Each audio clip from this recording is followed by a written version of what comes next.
Ako si Jason, operator ng DTEP machine dito sa General Mall. Ang machine dito ay ginagamit ng 7 araw na may total na 53 meters.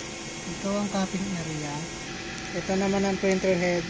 Ganito naman ang pag head clean. Pinutin ng clean, normal heads.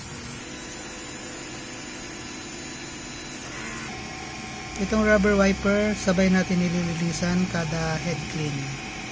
Ito naman ang result ng nozzle check. Itong waste tank, dinispose kahapon. ADR naman ito 20 volt. Ground wire.